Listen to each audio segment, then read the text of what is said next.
हिमालय की ऊंची ऊंची बर्फीली चोटियों के बीच जब पांडव अपने पापों से मुक्ति पाने के लिए भगवान शिव की खोज में भटक रहे थे, तब भगवान शिव उनसे मिलने से बचने के लिए बैल का रूप धारण कर गए। लेकिन भीम ने उस बैल को पहचान लिया और पकड़ने की कोशिश की। उसी समय बैल भूमि में समा गया और उसके शरीर के अलग अलग भाग 5 स्थानों पर प्रकट हुए, जिन्हें आज हम पंच केदारनाथ के नाम से जानते हैं। केदारनाथ की कथा शुरू होती है उस स्थान से जहां बैल का पृष्ठभाग अर्थात कुबड़ प्रकट हुआ। कहते हैं कि यहाँ स्वयं भगवान शिव ने पांडवों को दर्शन दिए और उनके पापों का नाश किया। बर्फ से ढकी चोटियों के बीच स्थित यह धाम आज भी श्रद्धालुओं को यह एहसास कराता है कि जब सच्चे मन से कोई भगवान शिव को पुकारता है तो वे अवश्य प्रकट होते हैं। तुंगनाथ की कथा उस स्थान से शुरू होती है जहां बैल की भुजाएं प्रकट हुई थी। यहाँ की ऊंचाई इतनी अधिक है, लगता है मानो जैसे इंसान सीधे आकाश से संवाद कर रहा हो।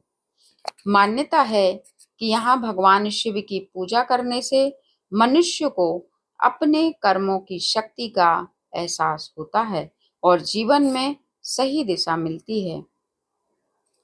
रुद्रनाथ भगवान की कथा थोड़ी रहस्यमयी है, क्योंकि यहाँ बैल का मुख प्रकट हुआ था। घने जंगलों और कठिन रास्तों के बीच स्थान बहुत ही अलग और आध्यात्मिक ऊर्जा से भरा हुआ है। कहते हैं कि यहाँ भगवान शिव रुद्र रूप में विराजमान हैं और अपने भक्तों के दुखों को हरते हैं, लेकिन साथ ही उन्हें सच्चाई का सामना भी कराते हैं।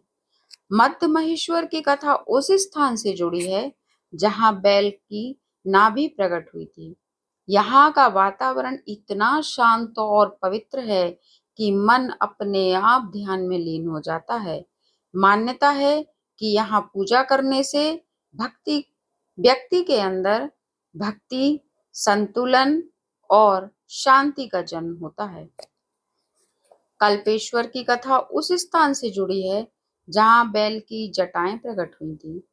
यह पंच केदारों में से सबसे अलग ही है, क्योंकि यह मंदिर एक गुफा के अंदर स्थित है। कहते हैं कि यहाँ भगवान शिव की जटाओं में समाई दिव्य शक्ति का अनुभव होता है और जो सच्चे मन से यहाँ आता है उसकी हर इच्छा पूरी हो जाती है। इन पांचों स्थान की कथा केवल पौराणिक कहानी नहीं है, बल्कि यह एक आध्यात्मिक यात्रा है जो यह सिखाती है कि सच्ची श्रद्धा और विश्वास से भगवान तक पहुंचना संभव है। हर हर महादेव।